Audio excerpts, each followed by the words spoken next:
शतदेश वाञ्छाकल्पतरुभ्यश्च कृपा सिन्धुभैव पतितानां पावनेभ्यो वैष्णवेभ्यो नमो नमः। जय श्री कृष्ण चैतन्य प्रभु नित्यानंद श्री अद्वैत गदाधर शिवासादि गौर भक्त वृंद। हरे कृष्णा कृष्ण कृष्ण हरे हरे, हरे राम राम राम हरे हरे। ओम नमो भगवते वासुदेवाय। ओम नमो भगवते वासुदेवाय। ओम नमो भगवते वासुदेवाय। कृष्णाय वासुदेवाय परमात्मने सच्चिदानंद रूपाय विष्णुपत्यादि विनाशाय श्री कृष्ण नमस्ते गिरिराज भगवते विनाशाय। हरे कृष्ण। सभी वैष्णवी और वैष्णवों से अनुरोध है कि अगर वो अपना वीडियो ऑन कर सकते हैं तो अवश्य करें।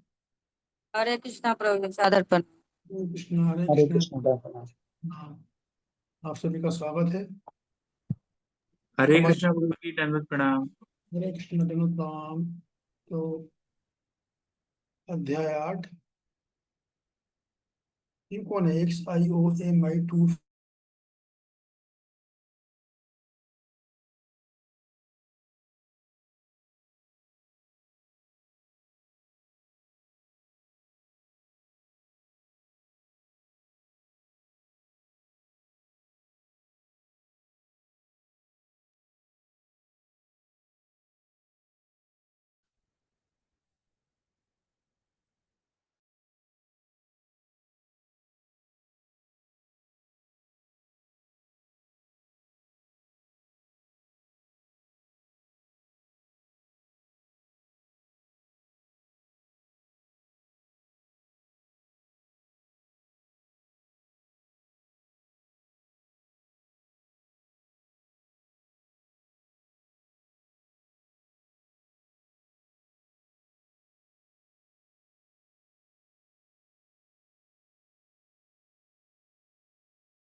हरे कृष्ण। आवाज आ रही है मेरी?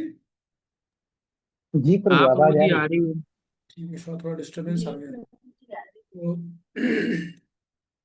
कल की कक्षा कौन दोहराना चाहेगा संक्षिप्त में एकदम?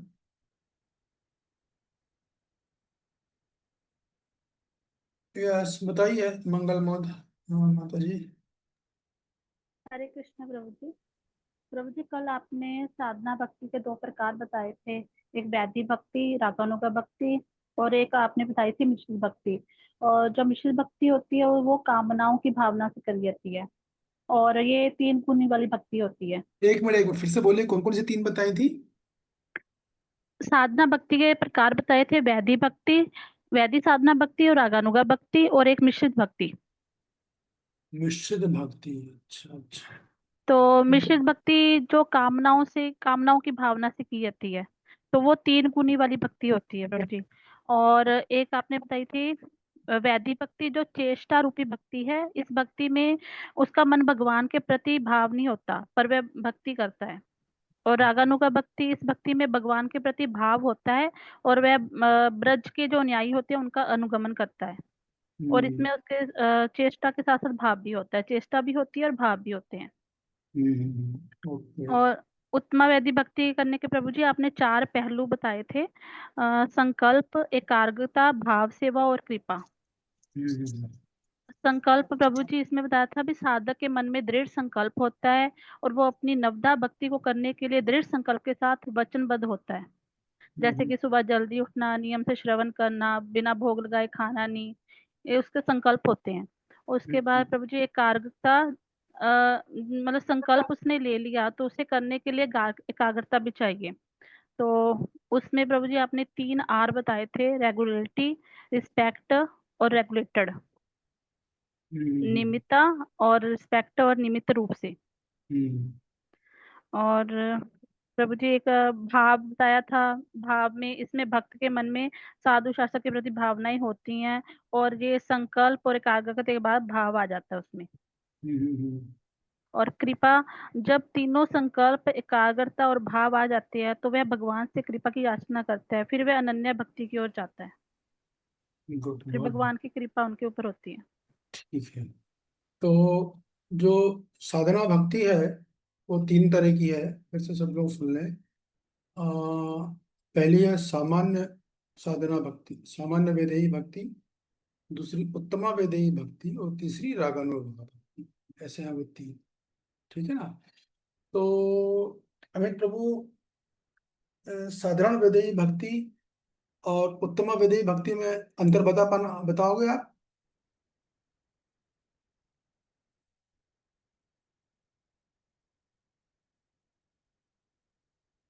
कौन बताना चाहेगा? सरल वैदेही भक्ति और उत्तमा वैदेही भक्ति में क्या अंतर है? Yes, KDD। हरे कृष्ण प्रभु जी। जी। प्रभु जी जो सामान्य वैदिक भक्ति थी उसमें प्रभु जी बताया आपने कि वो चेष्टा करके भक्ति करता है, उसमें चेष्टा प्रधान होती है प्रभु जी। हम्म, और जो प्रभु जी आपने वो जो उपमा वैदिक भक्ति बताई थी उसमें शास्त्रीय भक्ति होती है प्रभु जी, शास्त्रों पे पूर्ण विश्वास होता है उनका ना, और चेष्टा के साथ में भाव इमोशन भी होते हैं उसमें ना।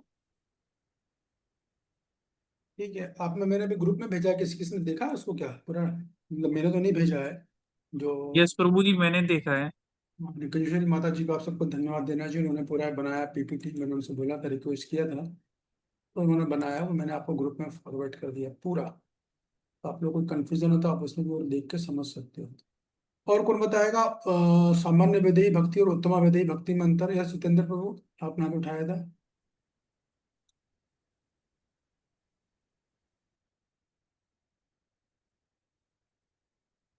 अरे, कल तो आप लोग कल भी बोल रहे थे,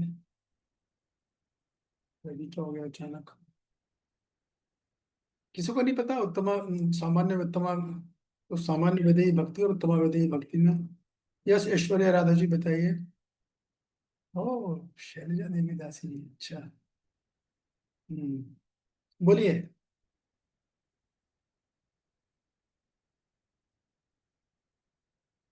शैलजा माता जी बताइए।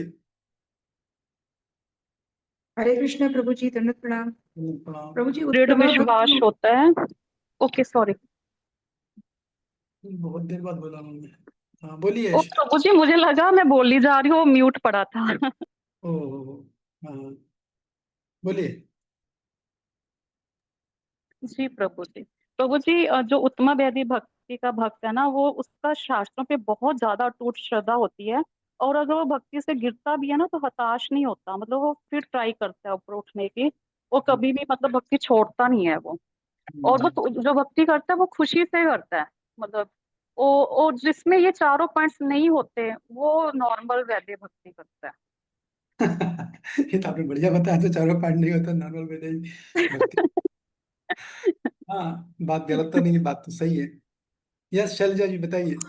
हरे कृष्ण प्रभु जी, दंडवत प्रणाम। प्रणाम। प्रभु जी, उत्तमा भक्ति होती है जो रूप गोस्वामी ने कहा है, अन्याभिलाषिता शून्यम ज्ञान कर्म धनावृतम आनुकूल्येन कृष्णानुशीलनम भक्ति उत्तमा। मतलब अन्याभिलाषिता, उसमें हाँ, प्रभु जी एक मिनट उत्तमा एक भक्ति। मिनट एक मिनट, वो अभी हम उसकी बात नहीं कर रहे हैं। हम बात कर रहे थे, कल हमने चर्चा की थी कि सामान्य वैदेही भक्ति होती, उत्तम वैदेही भक्ति होती। आप जो बोल रहे हो वो शुद्ध अनन्य भक्ति की बात कर रहे हो। तभी वो उसकी चर्चा पिछली क्लासेस में कर चुके हैं, आप शायद आए नहीं थे। अभी बात चर्चा हो रही है सामान्य वैदेही भक्ति और उत्तम वैदेही भक्ति में अंतर, वो हो रही थी। बताइए अमित प्रभु।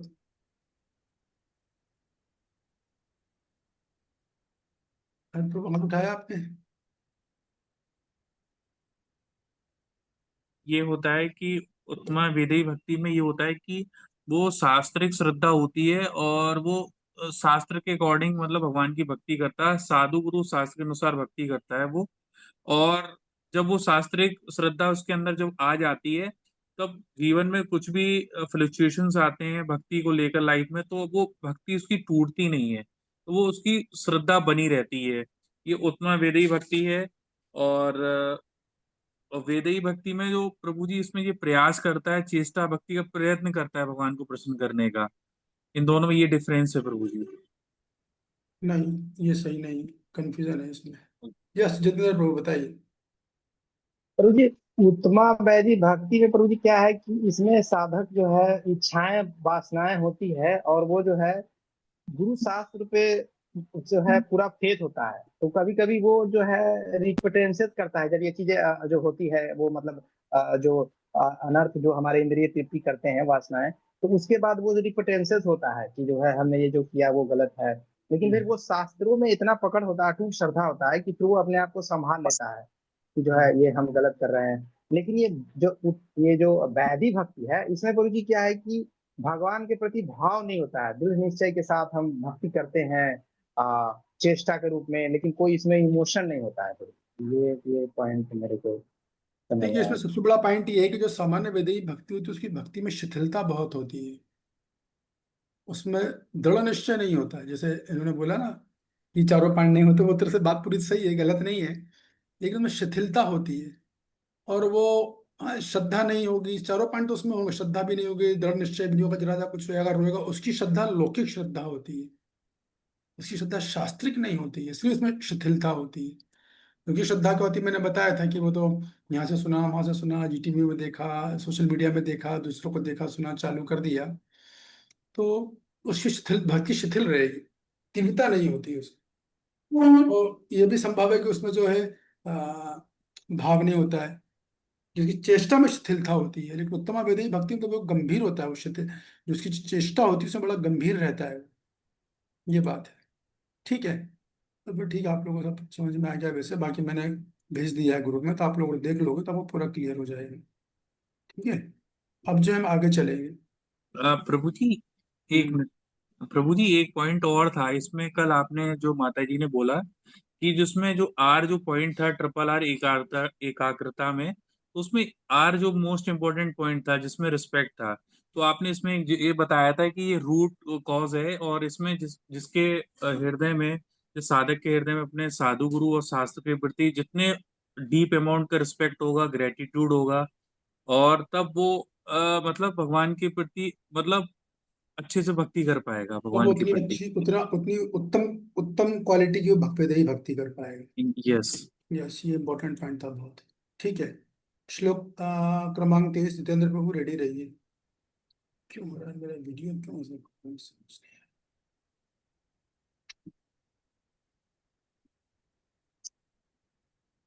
यत्र काले त्वानुवृत्ति मामा वृत्तिं चैव योगिना प्रयान्ति तं कालं गच्छामि भरत ऋषभ। हे हे भरत श्रेष्ठ, अब मैं तुम्हें उन विभिन्न कालों को बताऊंगा जिनमें इस संसार से प्रयाण करने के बाद योगी पुनः आता है अथवा नहीं आता। हम्म। अब भगवान ने देखो, आपको याद होगा अर्जुन ने प्रश्न किया था कि आप अंतकाल में आपको कैसे प्राप्त करें। भगवान ने क्या बोला, अंतकाले चन्मावे और जो स्मरण करेगा। कैसे करना है, तो दो तरीके बताए, योग मिश्रित भक्ति और अनन्य भक्ति।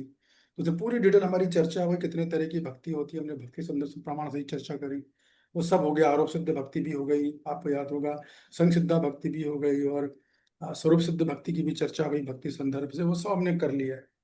अब भगवान क्या बता रहे हैं, अब मैं तुम्हें बताऊंगा कि काल होते हैं, समय होता है जब योगी प्राण अपने शरीर का त्याग करते हैं। तो यहाँ पे जो बात हो रही है मूलतः, जैसे पहले योग मिश्र भक्ति की बात करी थी, आपको याद होगा, तो यहाँ पर योगी की बात हो रही है। योगी होते हैं ना, जैसे कि अष्टांग योगी हैं वो, या जो ब्रह्म योगी हैं जो ब्रह्म ज्योति में जाने जाते हैं वो, या फिर जो योग मिश्र भक्ति करते हैं वो, या जो ज्ञान मिश्र भक्ति करते हैं वो, ये लोग जो है किस समय अपने देह का त्याग करते हैं, प्राण मतलब शरीर का त्याग करना, इस संसार से कब त्याग करते हैं, तो उसके बारे में भगवान बताने वाले हैं। तो आप पहला पैराग्राफ पढ़ लो बस। परमेश्वर के अनन्य पूर्ण शरणागत भक्तों की इसकी चिंता नहीं रहती है कि वे कब और किस तरह शरीर को त्यागेंगे। वे सब कुछ कृष्ण पर छोड़ देते हैं और इस तरह सरलता पूर्वक प्रसन्नता सहित भगवत धाम जाते हैं। किंतु जो अनन्य भक्त नहीं है, और कर्म योग, ज्ञान योग तथा हठ योग जैसी आत्म साक्षात्कार की विधियां पर आश्रित रहते हैं, उन्हें उपयुक्त समय में शरीर त्यागना होता है, जिससे वे आश्वस्त हो सके कि इस जन्म मृत्यु वाले संसार में उनको लौटना होगा या नहीं। हाँ, किसको समझ में आ गया है? क्या बोला प्रभुपाद जी ने यहाँ पे तात्पर्य में स्पष्ट कर दिया है।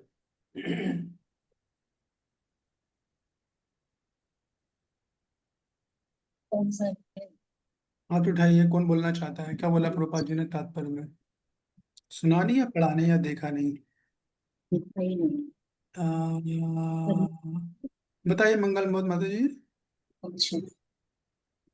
प्रभु जी थोड़ा सा समझ आया मुझे भी। जो अनन्य भक्त है भगवान का, वो उसे किसी प्रकार की चिंता नहीं होती कैसे उसकी मृत्यु होनी है, किस समय में होनी है, वो सब कुछ भगवान के ऊपर छोड़ देता है।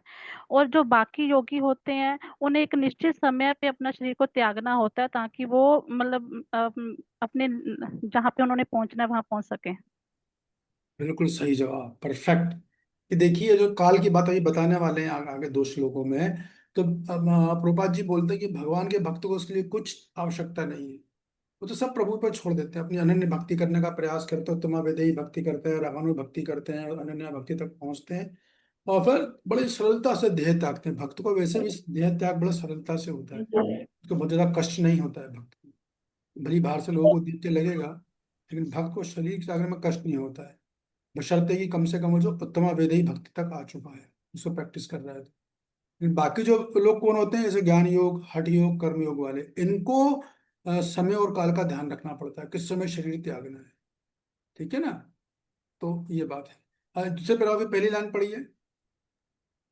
योगी सिद्ध होता है तो वह इस जगत में शरीर छोड़ने का समय तथा स्थान चुन सकता है। हाँ, जब योगी अष्टांग योगी या ज्ञान योगी हैं, जब सिद्ध हो जाते हैं, सिद्ध अवस्था में थे, तब उनको ये शक्ति मिल जाती है कि वो अपनी इच्छा से शरीर छोड़ सकते हैं, स्थान चुन सकते हैं, समय चुन सकते हैं, काल चुन सकते हैं, महीना, हफ्ता, दिन सब चुन सकते हैं। इसी स्थिति में आ जाते हैं। सिद्धि इसे बोलते हैं सिद्धि प्राप्त करना। लेकिन मृत्यु के समय जहाँ ना गंतव्य स्थान है, वहां उन्हें जाना हो, वहां वो चले जाए। ठीक है? आगे पढ़ लीजिए।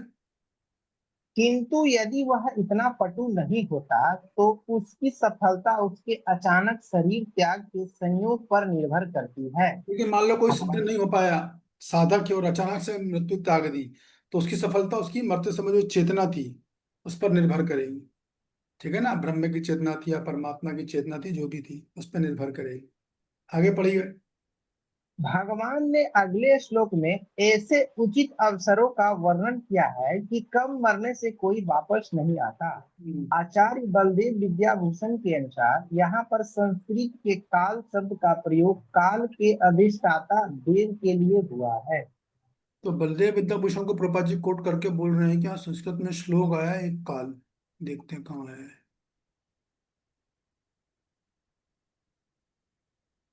यत्र काल। यत्र काले। तो काल से मतलब जो है वो अधिष्ठाता देव से है। तो काल भी जो है एक अधिष्ठाता देव माने जाते हैं। काल के देव, हर सबके देव होते हैं, एक देवता, तो वो माने जाते हैं। वो भी अभी में क्लियर हो जाएगा आपको। तो देखिए, अब हम पढ़ेंगे श्लोक क्रमांक 34। ठीक है? हरिवाणी माता जी, आप पढ़ोगे? शायद है नहीं।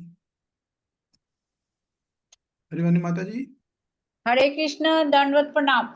मेरा प्रणाम। श्लोक क्रमांक 24 पढ़ोगे आप? जी जी। अग्नि ज्योतिरा शुक्ला षडमासा उत्तरायणम तत्र प्रयाता गच्छन्ति ब्रह्मा ब्रह्म विदो जना। पढ़िए। जो पार ब्रह्मा का ज्ञाता है, वह अग्निदेव के प्रभाव में, प्रकाश में, दिन के शुभक्षण में, शुक्ल पक्ष में, या जब सूर्य उत्तरायण में रहते हैं, उन 6 मासों में इस संसार से शरीर त्याग करने पर उसे पार ब्रह्मा को प्राप्त करते हैं। तो देखिए, अभी क्या होता है, इसको ध्यान से समझिएगा। ये जो बात हुई ना श्लोक में, शायद कुछ भक्तों को उसमें से पता है, मैंने बताया था। अग्नि ज्योतिरा शुक्ला, तो क्या होता है, ये जो श्लोक है ये उनके लिए है जो ब्रह्म ज्योति में जाना चाहते हैं ना, ब्रह्म ज्योति में सिद्ध हो गए वो, अब उनको देह त्यागना है। तो वो इस मार्ग से जाते हैं, या जो अष्टांग योगी हैं, उनको देह त्यागना है, लेकिन अष्टांग योगी भी ब्रह्म ज्योति में जाते हैं। ये मैं बता चुका हूँ पहले आपको, क्योंकि उनका रुझान वही है ब्रह्म ज्योति में जाने का। कर अष्टांग योग रहे, लेकिन आसक्ति उनकी ब्रह्म ज्योति में हो गई, तो वो भी। तो मतलब जो भी ब्रह्म ज्योति में जाना चाहता है, तो अंतरिक्ष में क्या होता है कि हर जो है हर रास्ते के तरह तरह के ट्रैफिक है, रोड है अलग अलग। जैसे धरती में रोड होते हैं ना, बेंगलोर जाना है, शिमला जाना है, अलग अलग दिल्ली जाना है, इसके ऊपर सबके ट्रैक अलग अलग होते हैं। ऐसा नहीं था कि हर आदमी एक ही ट्रैक से जा रहा हो। तो जो लोग ब्रह्म ज्योति जाना चाहते हैं, उनका एक पाथ होता है, उस पाथ का एक यान होता है। उस यान को बोला जाता है शुक्ल यान या देवयान बोलते हैं। ठीक है। और उस यान में कुछ देवता होते हैं, और इन देवताओं का एक हेड होता है। ये सारी चीजें होती हैं। तो कैसे कैसे काम करता है, मैं भी आपको धीरे धीरे समझाता हूँ। तो जब जो परम ब्रह्म के ज्ञाता है, अग्निदेव के प्रभाव में, अग्निदेव जो है देवयान होता है, जिससे कि ये लोग जाते हैं। कौन? जिनको जो है अपना ब्रह्म में जाना होता है। ब्रह्म ज्योति। हाँ, ब्रह्म ज्योति में जिनको जाना होता है, विशेष समय में, विशेष काल में, विशेष दिन में वो निर्णय लेते हैं कि अब मुझे अपना देह त्यागना है। तो जब वो देह त्यागेंगे, तो उनको लेने के लिए कौन आएगा? देवयान आएगा। दो तरह के मार्ग होते हैं, देवयान और पितृयान। तो श्लोक क्रमांक 24 देवयान की बात करेगा, और श्लोक क्रमांक 25 जो पितृयान की बात करेगा। ठीक है। तो देवयान जो आता है, इसमें कुल मिला के 12 देवता होते हैं। कितने देवता होते हैं? 12। 12 देवता होते हैं। उन देवताओं के मैं नाम भी आपको बता देता हूँ। बस नाम लिख लो आप, इसमें ज़्यादा घुसना नहीं है हमको, ज़्यादा बताऊंगा भी नहीं मैं, तो मोटी मोटी चीज़ें समझा देता हूँ। जैसे पहले देवता होते हैं अग्नि। ठीक है। इसलिए सबसे पहले लिखा है अग्नि के प्रभाव में, क्योंकि 12 देवता को जो लीडर है वो अग्नि होती है। अग्निदेव, ये उनके नायक होते हैं, लीडर होते हैं, इसलिए उनका नाम डाला गया है। तो अग्नि है। बाकी दूसरे देवता का नाम होता है धू। तीसरे देवता का नाम होता है अधिष्ठाता देव काल, जिसके बात प्रभा जी ने तात्पर्य में करी, पिछले तात्पर्य में। चौथा होते हैं प्रज्ञा। प्रज्ञा मतलब विजडम, ज्ञान, ज्ञान के देवता। पांचवा है वायु, वायु देवता। छठवां है वरुण देव। सातवां है सूर्य देव। आठवां है चंद्रमा। नवा है विद्युत, एक प्रकाश के भी देवता होते हैं, उन्हें बोलते हैं विद्युत। 10वां है इंद्रदेव। 11वां है प्रजापति। और 12वां है ब्रह्मलोक के द्वारपाल। ब्रह्मलोक मतलब ब्रह्मा जी के लोक से आते हैं, जो ब्रह्मा जी के सिक्योरिटी गार्ड होते हैं ना ब्रह्मलोक के, वो भी इसमें होते हैं। तो 12 लोगों की टीम होती है, और इसके लीडर होते हैं अग्निदेव। ठीक है। तो क्या होता है कि जब व्यक्ति को देह त्यागता है, जब उसे ब्रह्म में ज्ञान होता है, तो सबसे पहले उसका संपर्क होता है आत्मा का, जो आत्मा निकलती है अग्निदेव से होता है। उस यानी गेट पर अग्निदेव खड़े रहते हैं। तो वो उसके संपर्क में आती है, तो अग्निदेव क्या करते हैं, पहले उसकी आत्मा की शुद्धि करते हैं, शुद्धिकरण होता है। ठीक है। और फिर सभी देवता का अपना अपना कार्य है, वो सब कर रहे हैं वहां पर कार्य। जैसे कि धू देवता है, वो क्या करते हैं, वो आत्मा को वो प्रकाश प्रदान, वो प्रकाश के देवता हैं, तो वो आत्मा को लाइट देते हैं, प्रकाश प्रदान करते हैं, और वो आत्मा को ब्रह्मलोक तक लेके जाते हैं। तो पहले मैं बता दूं आपको, वो जो ब्रह्मज्ञानी होते हैं डायरेक्ट ब्रह्म ज्योति में नहीं जाते हैं, ऐसा नहीं होता है। ये पहले सबसे पहले भौतिक ब्रह्मांड के सर्वोच्च लोग ब्रह्मलोक में जाते हैं। ठीक है, वहां रुक जाते हैं, वहां के द्वारपाल तक। वो जो द्वारपाल साथ में जा रहे हैं ना, क्या नाम है उनका, ब्रह्मलोक के द्वारपाल, वो साथ में रहते हैं, वो ब्रह्मलोक तक ले आके गेट पर छोड़ देते हैं। फिर वो जीवात्मा ब्रह्मलोक में कुछ समय रहती है। फिर जब ब्रह्मा जी का समय आता है, जब ब्रह्मा जी देह त्यागते हैं, तो ब्रह्मा जी जाते हैं भगवत धाम, और ये जीवात्मा जाती है ब्रह्म ज्योति। ये पद्धति बनाई है भगवान ने। तो पहले देवता अग्नि है, आत्मा अग्नि के संपर्क में आती है, फिर धू के संपर्क में आती है, फिर काल के समय आती है। तो काल के जो देवता है, वो निर्धारित करते हैं कि आत्मा को कितने समय में ये यात्रा तय करनी है, कहाँ तक, भूलोक से ब्रह्मलोक। तो वो डिसाइड करते हैं, स्पीड स्पीड फिट करते हैं। फिर प्रज्ञा है ना, विजडम। तो ये जो होते हैं ज्ञान देने वाले देवता होते हैं, जो आत्मा को दिशा दिखाते हैं। फिर वायु होती है, जो आत्मा को ब्रह्मलोक की गति प्रदान करती है। फोर्स चाहिए ना जाने के लिए, तो गति प्रदान करती है। वरुणदेव हैं, जो आत्मा को जल की बीच में कुछ जल के जल तत्व आते हैं, उनकी सीमाएं आती हैं, उनको पार करवाने में सहायता करते हैं वो। फिर सूर्यदेव आते हैं, जो आत्मा को प्रकाश और चेतना प्रदान करते हैं। चंद्रमा हैं, जो आत्मा की मानसिक और भावनात्मक शुद्धि करते हैं। विद्युत देवता है, लाइट। तो क्या करते हैं, जो ये भी आत्मा को जो है प्रकाश प्रदान करते हैं, प्रकाश की किस प्रकाश की गति देना है, प्रकाश की गति क्या होनी चाहिए उससे जाने के लिए। देखिए ये जो प्रकाश है, ये जो मार्ग है, ये प्रकाश वाला मार्ग है, लिखा है ना प्रकाश में, वे अग्निदेव के प्रभाव में और फिर प्रकाश में। तो ये जो मार्ग है देवयान, इसको प्रकाश मार्ग बोला जाता है। इस दूसरा मार्ग है उसको अंधकार वाला मार्ग, वो रात्रि का मार्ग है, ये दिन का मार्ग है, प्रकाश में जाते हैं लोग, तो प्रकाश के देवता होते हैं। फिर जब जाते हैं तो स्वर्ग की तरफ जब आते हैं जीवात्मा, तो स्वर्गदेव इंद्रदेव उसकी परीक्षा लेते हैं कि इसमें कुछ स्वर्ग का कुछ भोग की इच्छा है कि नहीं है, ये परीक्षा ली जाती है। प्रजापति होते हैं जो आत्मा के ब्रह्मलोक के समीप लाते हैं, और फिर जो द्वारपाल होते हैं वो ब्रह्मा जी तक लेके उनके गेट तक ले आते हैं। इस तरह से 12 देवता होते हैं, जिनके देवता प्रमुख होते हैं अग्नि। तो बस आप बाकी देवता का याद मत रखिए, मैंने बता दिया आपको। ये समझिए कि 12 देवताओं का समूह होता है, अग्निदेव प्रमुख होते हैं, और आत्मा सबसे पहले अग्निदेव के संपर्क में आती है, जो कि अग्निदेव अपनी अग्नि से आत्मा को शुद्ध करते हैं, जो भी भौतिक कल्मश रह गया उसको शुद्ध कर देते हैं। तो क्या होता है कि अ, ये जो श्लोक है यहाँ पर लिखा ना, यत्र प्रयता गच्छन्ति ब्रह्मा ब्रह्म विदो जना। तो ये ब्रह्मा से तात्पर्य, ब्रह्म से तात्पर्य ब्रह्म ज्योति से नहीं है, यहाँ पर तात्पर्य ब्रह्मा जी से है, ठीक है। ब्रह्मा जी से तात्पर्य ब्रह्मा जी का लोक जो है, और ब्रह्म विदो से तात्पर्य ब्रह्म ज्ञानी। ब्रह्म ज्ञानी का मतलब है जो ब्रह्म में जाना चाहता है, ब्रह्म के जिसने ज्ञान प्राप्त कर लिया है, वो ब्रह्म ज्ञानी। तो जब उस ब्रह्म ज्ञानी की आत्मा निकलती है, तो ये कहाँ जाना चाहता है, ब्रह्मा जी के लोक में जाएगा वहां पर। तो जब जाता है तो वो इन परिस्थितियों में अपना शरीर त्यागता है, कि जब अग्निपथ, इसको बोलते हैं अग्नि का पद, अग्निदेवता अग्नि का पद भी बोलते हैं इसको, प्रकाश मार्ग भी बोलते हैं, या शुक्ल शुक्ल पक्ष भी बोलते हैं इसको। जैसे हर महीने में 2 पक्ष होते हैं, आपको पता होगा, शुक्ल पक्ष और कृष्ण पक्ष। तो शुक्ल पक्ष जो है प्रकाश वाला होता है, कृष्ण पक्ष का मार्ग में कोई व्यक्ति त्यागता है तो वो अंधकार वाले मार्ग में जाता है। तो जब योगी ये त्यागते हैं प्रकाश वाले के मार्ग में वो जा सके, तो इसलिए वो ऐसा समय और काल देखते हैं, गणना करते हैं कि मैं प्रकाश मार्ग में जाऊं, शुल्क पक्ष में जाऊं, किस समय में जाऊं, इसी गणना करके वो अपना शरीर त्यागते हैं। तो ये सीधे जीवात्मा सब पूरे ब्रह्मांड को क्रॉस करती है, जितने मैंने बताया था ना 7 लोग, उनको क्रॉस करते हैं, ब्रह्मलोक तक द्वारपाल तक चल जाके वहां छोड़ दिया जाता है उसको। फिर आगे क्या होता है वही मैं आपको बता चुका, कि वो जो है डायरेक्ट ब्रह्म ज्योति नहीं जाती है, ब्रह्मा जी के साथ वहां रुकती है। ब्रह्मा जी जब अपना देह त्याग करके भगवत धाम जाते हैं, तब वो जीवात्मा वहां जाती है, ब्रह्मानंद में।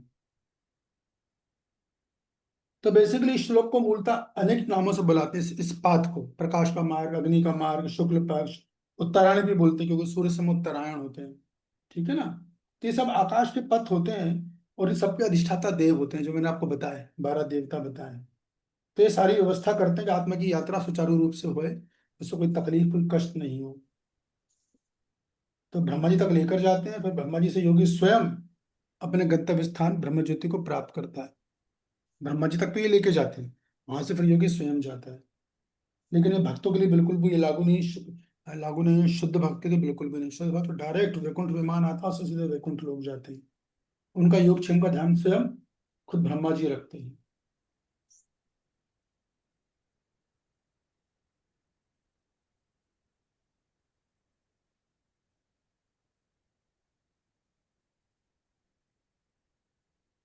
तो इस तरह से ये यात्रा होती है जो मैंने आपको बताई। इसका वर्णन कहाँ पर किया गया, छांदोग्य उपनिषद, उसमें पूरा डीट उसमें वर्णन था, वहां से मैंने आपको बताया है।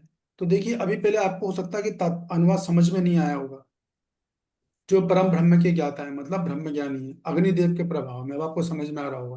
प्रकाश में, दिन के शुभ शुभ शुभ क्षण में, शुक्ल पक्ष में, या जब सूर्य उत्तरायण होता है, इन 6 मासों में इस संसार से शरीर त्याग करने पर परम ब्रह्म का मतलब ब्रह्म ज्योति को प्राप्त करते हैं। अब आपको समझ में आ गया होगा, सही की गलत है। नरेश नारायणी माता जी, अब अनुवाद समझ में आया होगा ना। हाँ जी प्रभु जी, बस थोड़ा टाइम लगेगा, दोबारा रीडिंग करूंगी ना एक बार और फिर क्लियर हो जाएगा। ठीक है। अभी तो एकदम कंफ्यूजन सी लगती है। अब अभी पूछ लीजिएगा, कंफ्यूजन हो तो व्यक्ति ही बोलेंगे तो आपको समझ में आएगा। तो अभी प्रश्न मत पूछिए, अभी पहले तात्पर्य कंप्लीट कीजिए। कौन पढ़ रहे थे? जी मैं हाँ जी हरि पढ़िए। हाँ जी तात्पर्य प्रभुपाद चलिए, जी। एक बार ध्यान से सुनिएगा तो आपका कंफ्यूजन भी दूर होगा। पढ़िए, ध्यान से सुनिए, देखिए, पढ़िए, तीनों काम एक साथ कीजिए। पढ़िए हिमानी माता जी। जी, जब हरि अग्नि, प्रकाश, दिन तथा पक्ष का उल्लेख रहता है तो वह समझना चाहिए कि इन सबों के अधिष्ठाता देव होते हैं, जो आत्मा को यात्रा की व्यवस्था करते हैं। हाँ, तो देखिए सबके अधिष्ठाता देव होते हैं। अग्निदेव मैंने बताया, प्रकाश के देवता, दिन के देवता, सब देव हैं ये। हम कृष्ण पक्ष बोलते हैं, वो देवता है। गिटी है, विग्रह है उनके, शुक्ल पक्ष उनके विग्रह। दिशाएं होती हैं 10, 10 दिशाओं के अपने अपने देवता होते हैं। हर शिव के देवता होते हैं। अधर्म के अपने देवता, धर्म के अपने देवता, पाप के अपने देवता, पुण्य के अपने देवता, सबके देवता होते हैं एक एक। सबका पूरा मैनेजमेंट है। शास्त्र अपने आप में देवता है। शास्त्र भी अपने आप में एक पुरुष है, जैसे हम पुरुष हैं, वैसे शास्त्र भी पुरुष है। तो सबके देवता होते हैं अपने अपने, सबका अधिष्ठाता देव है। प्रभुपाद जी इस बात को बोल। अब आप ध्यान से सुनिएगा, पढ़िए माता जी। जी, यदि संयोगवश वे शुभ मुहूर्त में शरीर त्यागते हैं, तब तो उनकी जन्म मृत्यु के चक्र में लौटना नहीं पड़ता, अन्यथा उनके पुनरावर्तन की संभावना बनी रहती है। किंतु कृष्ण भावनामृत में शुद्ध भक्त के लिए लौटने का कोई भय नहीं रहता, चाहे वह शुभ मुहूर्त में शरीर त्याग करें या अशुभ क्षण में, चाहे अकस्मात शरीर त्याग करें यह स्वेच्छा पूर्वक। एक मिनट रुकिए। तो देखिए, मृत्यु के समय मन मनुष्य को नवीन जीवन मार्ग पर ले जाते हैं। कौन ले आता है? मन। मन मतलब सूक्ष्म शरीर। मन में तीनों चीजें आती हैं, मन, बुद्धि और अहंकार।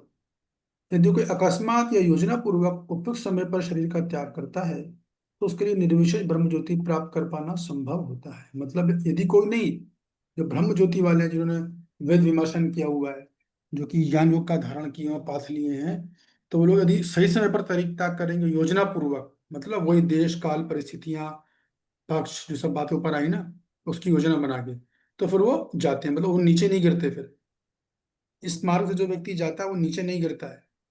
इसलिए इसको प्रकाश का मार्ग बोला गया है। तमसो मां ज्योतिर्गमय, अंधकार से प्रकाश की ओर।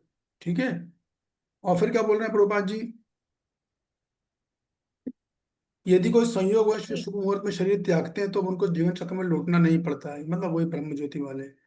अन्यथा उनकी पुनरावृत्ति की संभावना बनी रहती है। अगर मान लो वो ऐसी योजना नहीं बनाए, उस पर्टिकुलर समय पर शरीर का त्याग नहीं करते हैं, तो वो वापस नीचे गिर सकते हैं। ये बात है। ये एक बहुत बड़ा रिस्क है ज्ञान योग के पाथ में। अगर आपने सही समय पर त्याग नहीं किया तो फिर गिरने की संभावना। जनरली ऐसा होता नहीं, क्योंकि वो सिद्ध हो चुके होते हैं, तो ऐसी गलती होती नहीं।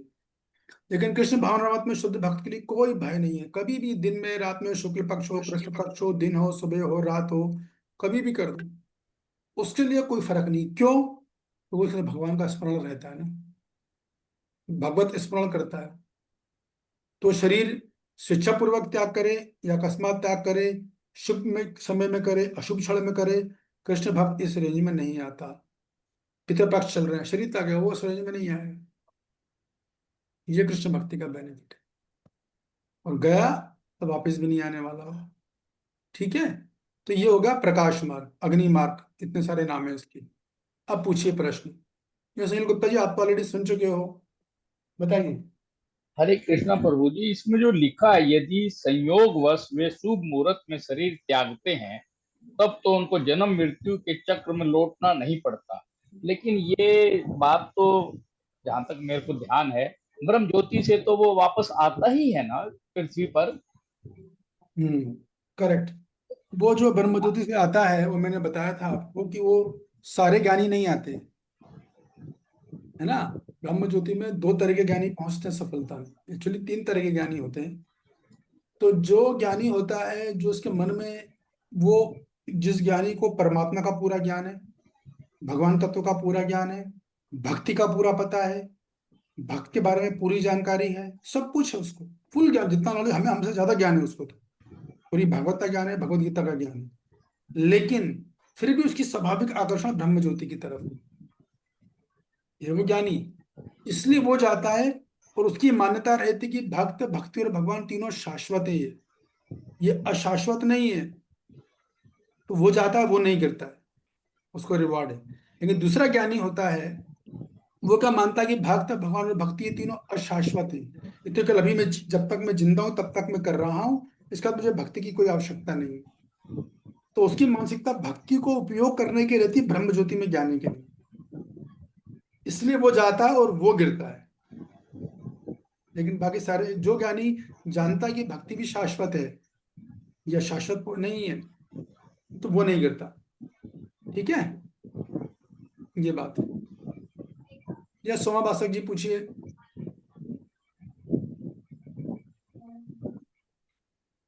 सोमा जी पूछिए, आपने हाथ उठाया है। हाँ, हरे कृष्ण प्रभु जी, सादर प्रणाम। सभी माता जी प्रभु जी को सादर प्रणाम। प्रभु जी, ये सूर्य उत्तरायण या और दक्षिणायन, ये क्या होता है? नहीं समझ में आता ये। ये तो सिंपल है एकदम। सूर्य जब उत्तर दिशा की तरफ चले जाते हैं उसको बोलते हैं उत्तरायण।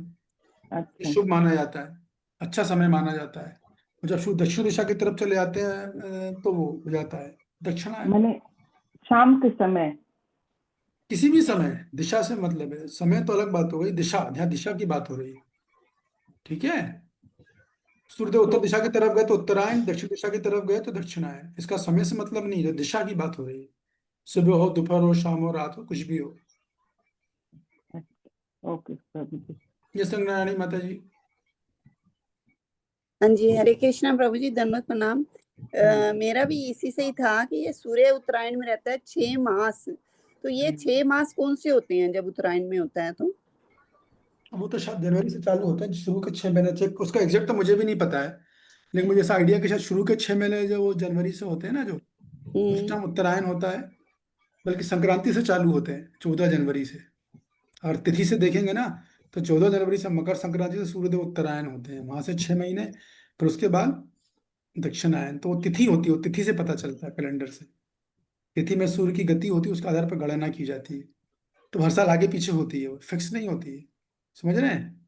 ठीक है। थोड़ा बहुत अंतर आता है, ऐसा रहता है। यस धर्मदानी माता जी। हरे कृष्णा प्रभु जी, दंडवत प्रणाम प्रभु जी। प्रणाम। प्रभु जी, जैसे कि हम सुनते हैं कि कोई एकादशी को दिन शरीर छोड़ता है या श्राद्धों में शरीर छोड़ता है, तो क्या उनकी अलग गति होती है क्या? तो वो कोई कौन है? वो कोई भी जीव हो, जीव मतलब कोई भी, मतलब जीव, कोई मतलब जैसे कि मनुष्य योनि में कोई भी हो जीव, चाहे भगत हो हाँ, या भगत हो। अच्छा। तो अगर एकादशी के दिन अभक्त छोड़ता है शरीर, तो स्वाभाविक है, चूंकि उसने एकादशी को शुद्ध दिन छोड़ा है, तो थोड़ी सदगति तो उसकी होगी। उसको जो दंड कष्ट मिलना है इत्यादि, उसमें कमी आएगी। ये तो होगा, क्योंकि इस एकादशी के भगवान का डिस्काउंट है उनके लिए। अब भक्तों के लिए तो आपको पता ही है। ठीक है ना? जी, और एकादशी जो के, श्राद्धों में बताया जाता है कि बोलते हैं खुले दरबार होते हैं, उसमें भी जीव की गति अच्छी होती है, ये बता रहे हैं। हाँ तो हो सकता है सदगति होती है, शाद में छोड़ता है कोई तो। यस, संभव है। कम से कम पितृगणों का आशीर्वाद तो मिल ही जाता है उसको। मतलब सिंपल सी बात है कि जितना कष्ट उसे भोगना, उसमें उसे छूट मिलती है। जी ये प्रभु जी। बस ये बात है। ठीक है। ठीक है प्रभु जी, ठीक है। ओके, हाँ। यस KDD, आगे चलना है अपन को। हरे कृष्ण प्रभु जी। प्रभु जी, मेरा एक प्रश्न था कि प्रभु जी, जैसे भीष्म पितामह जी ने देह त्याग किया था, तो प्रभु जी ने, उन्होंने भी ऐसा सोचा था ना कि जब सूर्य भगवान उसमें आएंगे उत्तरायण में, तभी वो अपना देह त्याग करेंगे करके ना। तो प्रभु जी, वो तो भगवान के अनन्य भक्त थे, लेकिन वो तो ब्रह्मलोक में नहीं जा सकते, लेकिन फिर उन्होंने ऐसा क्यों किया? उनका ऐसा विचार क्यों था? हाँ, ये प्रश्न आप मुझसे एक बार पहले भी पूछ चुके हो, तब भी मैंने उत्तर दिया था कि देखिए, भगवान पितामह भीष्म को सिद्धांत ये सब करने की कोई जरूरत नहीं थी।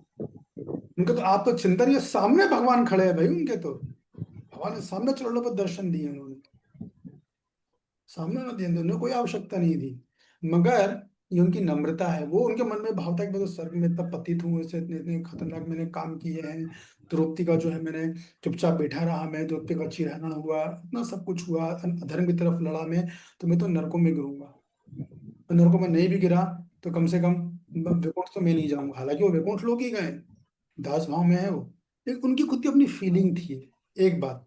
दूसरी बात, तो मान लो भक्त भी है, तो उनके साथ सिचुएशन क्या थी, उन्हें इच्छा मृत्यु का वरदान था।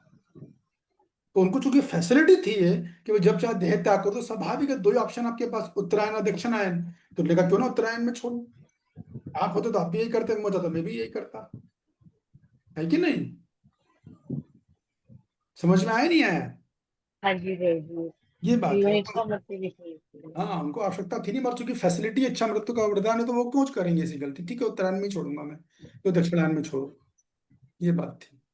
यस नरेश्वरी नारायणी माता जी, बहुत ज्यादा प्रश्न कृष्ण बढ़ते प्रभु जी। हैं। प्रभु जी, जैसे इसमें बताया कि जो अग्नि के प्रकाश में उत्तरायण में अपने देह छोड़ता है कोई भी योगी वगैरह अपनी सिद्धि से, तो वो परब्रह्म को प्राप्त होते हैं, तो उनका फिर वापिस नहीं आते, वो उनका मुक्ति हो जाती है, मैंने बताया या था परम किसी ब्रह्म, संभावना भावित वाले के लिए ही ये है कि वो वापिस नहीं आता।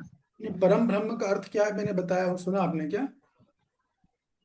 परम ब्रह्म का मतलब है ब्रह्म ज्योति, ब्रह्म ज्योति। तो ब्रह्म ज्योति के जाता है। इस काल में अगर वो छोड़ेगा, और अगर वो वैसा भक्त है जैसा कि मैंने बताया कि भक्ति को शाश्वत मानता, तो वो वापस नहीं आएगा। ठीक है, ठीक है, थैंक यू। ये हाँ बात। जी। ये सदानंदी योगिनी जी बोलिए। हरे कृष्णा प्रभु जी, सादर प्रणाम। प्रभु जी, मेरा प्रश्न ये था कि फिर जैसे ये उत्तरायण और दक्षिणायन बहुत बार देखा है कि आम जैसे हमारे लोगों के घरों पे जैसे जो कोई शरीर त्यागता है तो उनके लिए ये चीज मैटर नहीं करती, मतलब कि उत्तरायण में शरीर त्यागा है या फिर वो जो व्यक्ति है दक्षिणायन में। वो कौन है? वो भक्त है कि अभक्त है?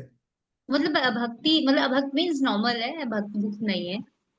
क्या नॉर्मल मतलब क्या होता है? तो अभक्त होगा, अभक्त होगा, नॉर्मल क्या? नहीं, मतलब अभक्ति ही है। हाँ जी। हाँ, तो बिल्कुल मैटर करेगी, क्यों नहीं करेगी? 100% अच्छा, करेगी, तो नियम है प्रकृति का, भगवान ने मतलब जो। लेकिन भक्तों के लिए तो ये है ना प्रभु जी कि अगर अंत समय में हरे कृष्णा महामंत्र जिसका हम सारा जीवन में प्रयास करते हैं, अगर वो अंत समय में आ वो जाएगा फिर। वो मैंने पहले ही बोला ना कि प्रभुपाद जी ने बोला कि ये भक्तों पर लागू नहीं है, भक्त का तो अंतकाले चा माँ प्रिंसिपल है। जी। अंतकाल में स्मरण करा तो वैकुंठ लोग जाएगा, नहीं कर पाएगा तो 4 जगह फिक्स है उसकी, वहां से जाने ही जाएगा, ये बात। ठीक है, thank you Prabhu ji, thank you. Hare Krishna. श्लोक क्रमांक 25 सुनीता माता जी आप पढ़ोगे। हरे धूमे कृष्णा रात्रि सुधा कृष्णा षडमासा दक्षिणायनम, ये देखो दक्षिणायनम आया कि नहीं आया? और यहाँ पर क्या आया था? उत्तरायणम, है ना? यहाँ पर दक्षिणायन। तत्र चंद्रमासम ज्योतिर्योगी प्राप्य निवर्तते, चंद्रमासम में हो रहा है यहाँ पे, मास कौन सा? चंद्रमास है। यहाँ कौन सा मास है? हरे कृष्ण प्रभु जी, सादर प्रणाम। षट मास है वो, एक मिनट रुक जाइए, ये बात है। हाँ जी पढ़िए। जो योगी धुएं रात हाँ जी पढ़िए। जो योगी धुएं रात्रि कृष्ण पक्ष में या सूर्य के दक्षिणायन में रहने के 6 महीनों के में दिवंगत होता है, वह चंद्रलोक को जाता है, किंतु वहां से पुनः पृथ्वी पर चला आता है। वो योगी है जो धुएं में जाता है, जो जो मार्ग है वो वाला मार्ग क्या है? प्रकाश वाला मार्ग, ये धुएं का मार्ग है, इसको बोलते हैं पितृ मार्ग या पितृयान। ठीक है, वो दिन में होता है, ये यान रात्रि का है। वो शुक्ल पक्ष में है, ये कृष्ण पक्ष में है। वो उत्तरायण में है, ये दक्षिणायन में है। जैसा मैंने बताया कि 6 महीने की अवधि होती है इनकी, तो 6 महीने के अंदर यदि वो देह को त्याग करेगा तो वो कहाँ जाएगा?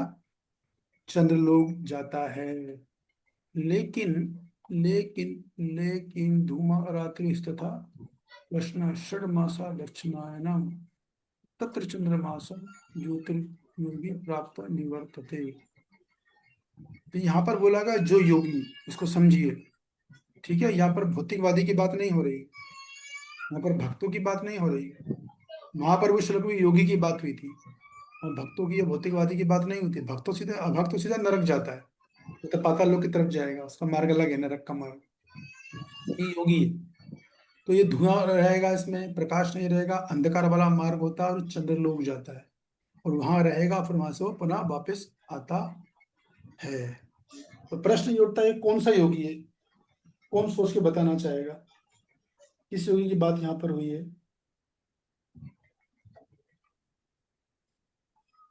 यस बताइए मंगलमोद जी। प्रभु जी सकाम कर्म योगी है। कैसे पता आपको? प्रभु जी क्योंकि वो पुनः पृथ्वी पर आता है जाता है, तो वो सकाम कर्मी है, जो अच्छे पुण्य करता है, पुण्य खत्म हो जाते हैं तो फिर वापस लौटता है। आपने पहले कहीं पढ़ा सुना है ये? प्रभु जी आपकी क्लास में एक बार सुना था। चोर पकड़ा गया। सही उत्तर, बिल्कुल सही है। ये जो बात हो रही है सकाम कर्मी की बात हो रही है। सकाम कर्मी मतलब जो है अपना क्या बोलते हैं, जो यज्ञ करते हैं ना, जैसे सकाम पात की बात करते हैं उसकी बात हो रही है यहाँ पर। सकाम कर्मी क्या होते हैं, जब वो देह त्यागते हैं तो उनको स्वर्ग तो भोगना है क्योंकि उन्होंने से कर्म किए हैं, लेकिन उनका रास्ता ये वाला होता है, अंधकारमय मार्ग होता है। क्यों है इसको समझिए, इसका सिग्निफिक, इसका संकेत है। उसको प्रकाश मार्ग इसलिए बोला कि वो वापस नहीं आने वाला है, लेकिन यहाँ पे अंधकार वाला मार्ग इसलिए बोला गया क्योंकि ये वापस आएगा। जैसे उसके पुण्य खत्म हो जाएंगे तो तुरंत गिर जाएगा। चंद्रलोक का मतलब स्वर्गलोक, ये समझ लो आप, ठीक है। चंद्रलोक बोले या स्वर्गलोक बोले, तो वहां का क्या करता है, वो खूब सोमरस का आनंद उठाता है। वहां पर स्वर्ग एक विशेष प्रकार की मदिरा होती है। यहाँ की ऐसी मदिरा जैसी नहीं होती है कि यहाँ मदिरा पी के नाली में पड़े रहो, बीवी से लड़ो, बच्चों को मारो, वो नहीं होता है। वो बहुत अद्भुत तरह से उसमें आनंद रहता है। हल्के हल्के, जैसे कोई सावन का महीना हो और कोई झूला झूल रहा हो तो कैसे झोंके आते हैं, वैसा उसको आनंद आता है उस सोमरस में। वो जड़ी बूटियों से बनता है, उससे शरीर को ताकत आती है, एनर्जी आती है, और जो जननेंद्रियां होती हैं उनमें तीव्रता आती है, मजबूती आती है, वैसा होता है। दही और नहीं है क्या? वहां पर सोमरस का आनंद लेता है, लेकिन जैसे ही उसके पुण्य खत्म हुए थड़ से इमीडिएट नीचे गिरेगा, धरती पर बारिश के बहाने गिरेगा वो।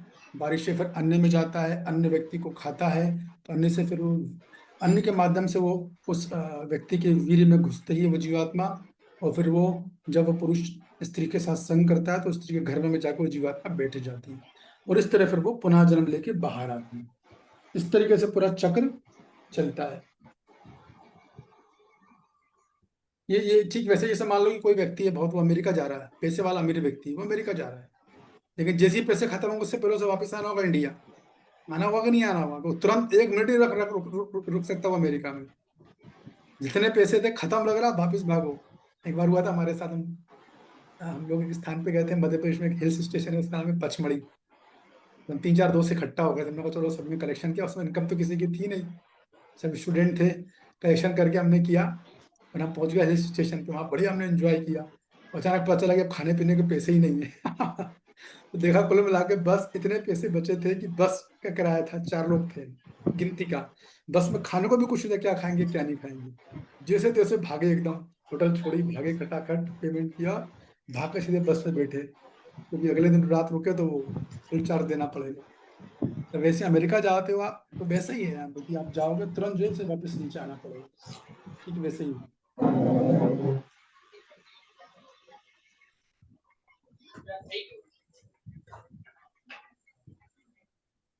तो कुल मिला के भगवान ने सब मार्ग क्यों बताए हैं, 23 और 24, 26 में अभी, 23 और 24 मार्ग बताए, वो इसलिए बताए गए हैं कि भगवान अर्जुन को अंदेशा दे रहे हैं कि देखो इन मार्गों में जाने के बाद भी यहाँ पर स्थायी मुक्ति नहीं है। स्थायी मुक्ति का मतलब है कि मेरी सेवा नहीं है, और ब्रह्म ज्योति में चला भी गया वो, लेकिन मेरी सेवा नहीं मिलेगी उसको, ठीक है ना। मेरी सेवा तो वैकुंठ लोक में मिलेगी, गोलोक धाम में मिलेगी, हरिनाम संकीर्तन लोक में मिलेगी, वहां मिलेगी, लेकिन इनको सेवा नहीं है, ये भगवान बता रहे हैं।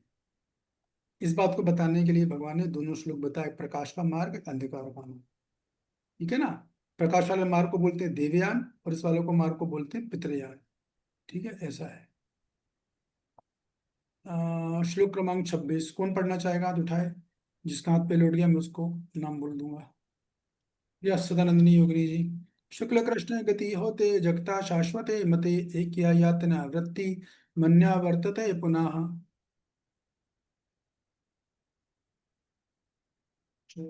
पढ़िए। हरे कृष्ण प्रभु जी, सॉरी मैंने बिना माइक ऑन किए पढ़ना शुरू कर दिया था। श्रील प्रभुपाद की जय। वैदिक मतानुसार इस संसार से प्रयाण करने के 2 मार्ग हैं, एक प्रकाश का तथा दूसरा अंधकार का। रुक जाइए, तो 2 मार्ग बताए संसार से प्रयाण करने के ना, वैदिक शास्त्र बोलते हैं। तो प्रकाश के मार्ग का नाम कौन बताना चाहेगा, तो उठा के बताइए। प्रकाश के मार्ग का नाम क्या है? प्रकाश के मार्ग का नाम दस बताइए सुनीता माता जी। प्रभु जी उत्तरायण और देवयान से जाते हैं। ओके, उत्तरायण होता है। और भी कोई नाम है अमित प्रभु उत्तरायण के अलावा? प्रभु जी देवयान। देवयान, ओके। कृष्णवता भक्ति माता जी, और भी कोई नाम है इसका? यही था प्रभु जी, देवयानी, मुझे तो शुक्ल पक्ष मार्ग ये भी बोलते हैं, सब लिखा ना। चौथा नाम है, चौथा नाम बताइए। परमधात्री वृंदा माता जी, चौथा नाम क्या है?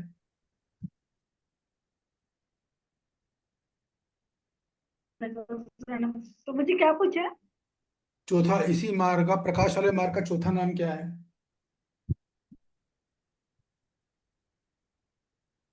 कौन बताएगा? माता जी प्रभु जी आप मैं बताओ। हाँ जी। कृष्ण पक्ष। कृष्ण पक्ष, अरे प्रभु जी कृष्ण मैं पक्ष। बताइए। अग्नि मार्ग। हाँ, अग्नि मार्ग, ये दूसरा नाम है। तो दूसरा पथ है अंधकार का, उसका उसका नाम कौन बताएगा? इसके भी तीन चार नाम है, बताइए रंग नारायणी माता जी। हाँ जी, कृष्ण पक्ष, दक्षिणायन। हाँ, ओके, कृष्ण पक्ष, दक्षिणायन। और तो जितेंद्र ऋषिकेश प्रभु। ये प्रभु जी ये चंद्र मास भी बोल सकते हैं, कोई दक्षिणायन अंधकार मार्ग या दक्षिणायन चंद्रमास। मार्ग, कृष्ण पक्ष का मार्ग, चंद्रलोक का मार्ग, धुएं का मार्ग, अंधकार का मार्ग, ये सारे नाम हैं। ठीक है। जब मनुष्य प्रकार के मार्ग से जाता है तो वापस नहीं आता, अंधकार में लौट कर आता है, ये बात है। एक टीका पढ़ लीजिए। यस प्रभु तात्पर्य। जी। जब मनुष्य प्रकाश के मार्ग से जाता है तो वह वापस नहीं आता, किंतु अंधकार के मार्ग से जाने वाला पुनः लौट कर आता है। तात्पर्य। तात्पर्य आचार्य बलदेव विद्याभूषण ने छांदोग्य उपनिषद 5.10.325 ऐसा ही विवरण उद्धृत किया है, जो अनादिकाल से सकाम कर्मी तथा दार्शनिक चिंतक रहे हैं। वे निरंतर आवागमन करते रहे हैं। वस्तुतः उन्हें परम मोक्ष प्राप्त नहीं होता, क्योंकि वे कृष्ण की शरण में नहीं जाते। सिंपल सी बात है। कौन बताया क्या बोल रहे हैं यहाँ पे प्रभुपाद जी? दो तीन बातें बोल रहे हैं।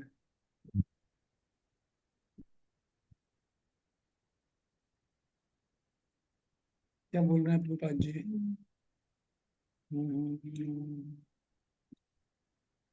एक मिनट देखता हूँ किसने हाथ उठाया है। कौन रह गया है, मेरे को ये देखना है किसने नहीं बोला। यस ललित जोशी प्रभु बोलिए। हरे कृष्ण प्रभु जी। और प्रभु जी आपकी आवाज ही प्रभु जी लड़खड़ा जो रही। इसमें हरे कृष्ण, हाँ बोलिए। आवाज आ रहा है प्रभु जी? हाँ बोलिए बोलिए, आ रहा है। प्रभु जी जो इसमें तात्पर्य ये बोल रहे हैं आचार्य बलदेव विद्याभूषण जी, कि जो अनादिकाल मतलब पूर्व के काल से, जब से ही ये जो हमारा जो जगत है चराचर, तब से जो है, जो दो प्रकार के व्यक्ति जो है, एक होता है सकाम कर्मी और दूसरा दार्शनिक चिंतक, जो फिलोसफर्स होते हैं जो बड़े बड़े, वो जो है निरंतर इस जाना और आना उनका चलता रहता है। मतलब अंधकार, क्योंकि वो अंधकार मार्ग से ही जाते हैं, क्योंकि उनको मुक्ति नहीं मिल पाती। ठीक है। तो देखिए, जो पिछला श्लोक था ना, श्लोक क्रमांक 24 की, कोई बोल सकता था कि भैया सकाम कर्मी वाला मार्ग अभी बता रहे थे, तो उसका प्रमाण यहाँ पे नीचे दिया है कि वो ये श्लोक है सकाम कर्मी का है। गोपाल जी ने खुद से क्लियर कर दिया है। और जो दूसरा सकाम कर्मी वाला श्लोक क्रमांक कौन सा है, 26 25 है ना, ये इसका प्रूफ है यहाँ पर। और दूसरा दार्शनिक चिंतन कर रहे हैं, तो ये जो कौन है, ये ज्ञान योगी, ये इनका श्लोक कौन सा, श्लोक क्रमांक 24। इन दोनों का वर्णन है। सकाम कर्मी 25 और दार्शनिक चिंतन वाले श्लोक क्रमांक 24 है। ये तो एक बात हो गई। बाकी जो कृष्ण की भक्ति करते हो, कृष्ण की शरण में जाते, तो हो गया। ये जो पहली लाइन है, ये आचार्य बलदेव विद्याभूषण ने छांदोग्य उपनिषद से 5.10.325 ऐसा ही विवरण उद्धृत किया है। तो प्रपात जी ने वो तात्पर्य दिया है पूरा, एक कहाँ से दिया है, एक उपनिषद का नाम है छांदोग्य उपनिषद। हमारे परंपरा के आचार्य ने इस उपनिषद पर अपनी टीका लिखी है, वहां से निकाल के दिया गया है। जो विवरण मैंने आपको डिटेल में बताया कि इतने मार्ग होते हैं, इतने देवता होते हैं, वो भी मैंने वहीं से दिया था आपको निकाल कर। ठीक है ना, ऐसा है।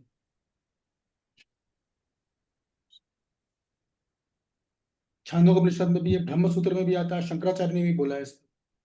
पर मूलतः यहाँ पे उन्होंने छांदोग्य उपनिषद से की उपनिषद पर टीका लिखी है बलदेव विद्याभूषण ने, वहां से प्रभा जी लेकर तात्पर्य दिया है और शुक्र ने एक्सप्लेन किया है।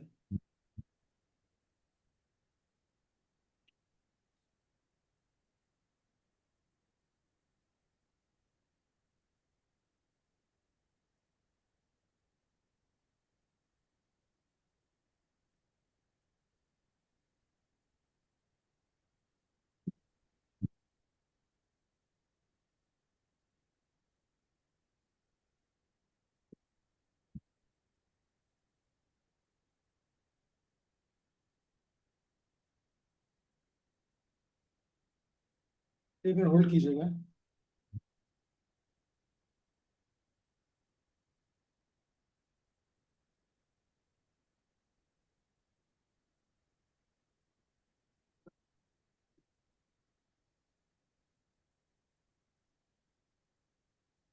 तो जी बस कुल मिलाकर इसमें ये बताया है कि जो ज्ञान योगी होते हैं उनका वो नीचे गिरते नहीं है, लेकिन जो सकाम कर्मियों का मार्ग है जिससे वो जाते हैं तो वो नीचे गिर कर आते हैं। ये बात है, कर्मकांडी जो होते हैं वो नीचे गिर के आते हैं, बस यही बात। ठीक है, समय हो चुका है। किसी को कोई प्रश्न पूछना है तो पूछ सकता है, कोई कमेंट करना है तो वो कर सकते हैं, फिर हम क्लास को ये रोकते हैं। हमें नेक्स्ट बैच में जाना है।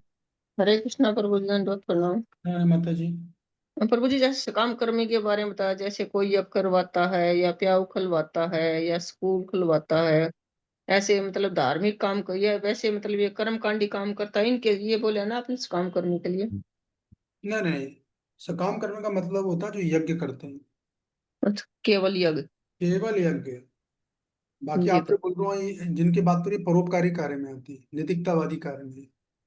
लेकिन सकाम कर्मी हमारा मतलब जो यज्ञ के माध्यम से करते हैं, विश्व शांति यज्ञ कर रहे हैं लोग, या किसी को सुंदर पत्नी चाहिए उसके लिए यज्ञ कर रहा है, किसी को आज्ञाकारी पुत्र चाहिए उसके लिए यज्ञ कर रहा है, तो इसको बोलते हैं कर्मकांड। श्राद्ध जी तर्पण भी कर्मकांड है। श्राद्ध तर्पण जो भी है ये भी कर्मकांड में आता है। ग्रहण में लोग क्या क्या करते हैं, कितने सारे वीडियोस बने, इस्कॉन के भक्तों में बना, वो सब कर्मकांड, तो भक्ति कहीं नहीं थी उसमें। ये बात। यस हरिवाणी जी। माता जी।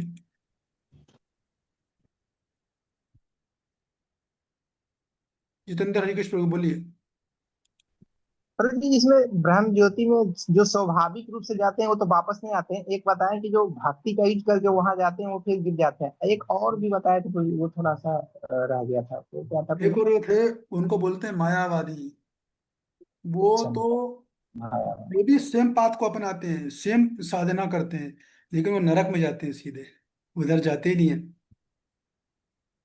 ठीक है ना। अच्छा, वो मायावादी होते हैं, क्यों? उसका कारण है क्योंकि वो भगवान को माया का रूप मानते हैं, कि भगवान का निराकार रूप है, मान। माया है, असत। चूंकि वो माया में अधीन रहते तो भगवान को ही माया मानते। तो वो गीता में भगवान ने बोलता ना, ये तमाम ताम प्रपद्यन्ते, जैसा तुम्हारा भाव होगा वैसी गति होगी।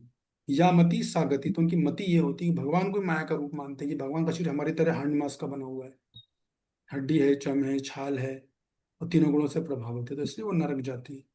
इसलिए चेतन महाप्रभु बोलते हैं ना, चेतन चरितमृत मायावादी कृष्ण अपराधी।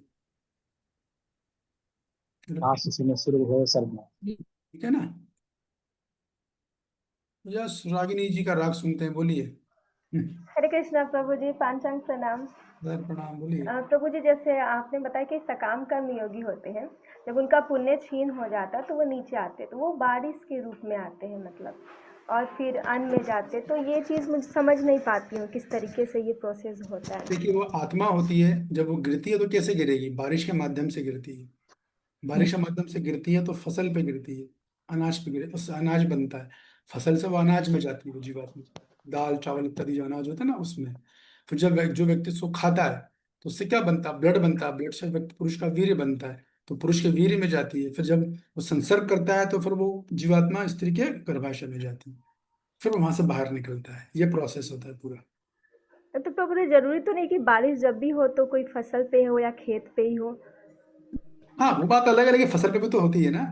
हाँ फसल भी तो होती है, खेत पे तो होती है। अपन शहर में रहते हैं इसलिए हमें ऐसा लगता है, बाहर को तो खेती हाँ खेत है, यहाँ तो सब जगह खेती खेत है, सारी बारिश खेतों में होती है। तो हम लोग शहर में रहते हैं तो इसलिए हमें हमें ऐसा लगता है कि नहीं। हाँ, ये ओके बात है। ठीक है प्रभु हाँ, जी। तो अगर मान लो आपके हरे बिल्डिंग पर, कृष्णा। अगर वो बारिश आपके घर की बिल्डिंग पर, तो वहां नहीं गिरेगी, वो वहीं गिरेगी। ये प्रकृति का विधान ऐसा होता है। हाँ, वो नाले से नदी में जाएगी और नदी से मिट्टी में। नहीं नहीं नहीं, इस ऐसा नहीं, तरीके वो से शहर में डायरेक्ट केवल, नहीं नहीं, मतलब। आप समझे नहीं, वो वहीं गिरेगी। ठीक है। अच्छा, मतलब क्योंकि जीवात्मा जब भगवान भेजे तो उसका पर्पस है तो वो वहीं पे गिरेगी, हाँ, इस तरीके से समझ सकते हैं। फिर वो अनाज बन के पूरे शहरों में जाता है, वो पूरा चक्र चलता है। उसकी डिटेल में मत जाओ, भाई मोटी मोटी बात मैंने बता दी, तो थोड़ा बताने में ओके डर ठीक रहा है था। प्रभु जी। हरे कृष्णा। हरे कृष्ण। यस, मंगल मूर्त माता की, जल्दी से क्विक, समय खो गया एकदम। हाँ प्रभु जी, ये श्लोक नंबर 25 में जो लिखा हुआ है नीचे कि चंद्रमा में उच्च श्रेणी के प्राणी रहते हैं, तो प्रभु जी इस काम कर्मियों को उच्च श्रेणी के बताया गया है? नहीं, चंद्र के लोक होता है, यहाँ पे चंद्रमा के लोग होते हैं। तो उच्च कोटि के प्राणी का मतलब ये है कि उनकी जो सोच होती है, उनको जो विचार होते हैं, वो मनुष्यों की तरह नहीं होते। समझ रहे हो आप? ठीक है मनुष्य क्या करता है, सबसे बड़ा अंतर बताता हूँ मनुष्य में और देवताओं में। वहां भी चंद्रलोक के देवता हैं, वो लोग रहते हैं, ठीक है ना। तो ये भी वहां जाता है, उसी उसको शरीर उसको मिलता है, ये भी देवता बनता है, ऐसा नहीं कि बनता नहीं। लेकिन मनुष्य योनि में जीवात्मा हमेशा झूठ बोलती है, हर छोटी छोटी बात में। देवता कभी झूठ नहीं बोलते, ये देवताओं की सबसे बड़ी विशेषता होती है। इसलिए इनको उच्च लोग, इसलिए इनको उच्च मनुष्य बोला गया है। समझ रहे हो बात? भाई उच्च श्रेणी के लोग। मनुष्य निम्न श्रेणी का है, क्योंकि मनुष्य हर बात में झूठ, कितने बोलेगा मुंह खाए, एक ही बोलेगा। मैंने कल आपको फोन किया था, नहीं मेरे को तो कॉल रिसीव नहीं हुआ, झूठ बोल दिया। आपने जवाब नहीं दिया, बिजी था मैं, झूठ बोल दिया। तो मनुष्य तो छोटी छोटी बातों में झूठ बोलता है, जहां नहीं बोलना चाहिए वहां बोलता है। लेकिन देवता कभी झूठ नहीं बोलते, उनका अहित भी हो जाएगा तभी वो झूठ नहीं बोलते, इसलिए उनको उच्च श्रेणी के माना जाता है। ठीक है प्रभु जी। ठीक है, आप सबका बहुत बहुत धन्यवाद, थैंक यू वेरी मच। कल फिर मिलेंगे, हम आगे की श्रृंखला में कंटिन्यू करेंगे। हरे कृष्णा कृष्ण कृष्ण हरे हरे, हरे राम हरे राम हरे राम हरे राम थैंक यू राम प्रभु जी, राम धन्यवाद। हरे हरे।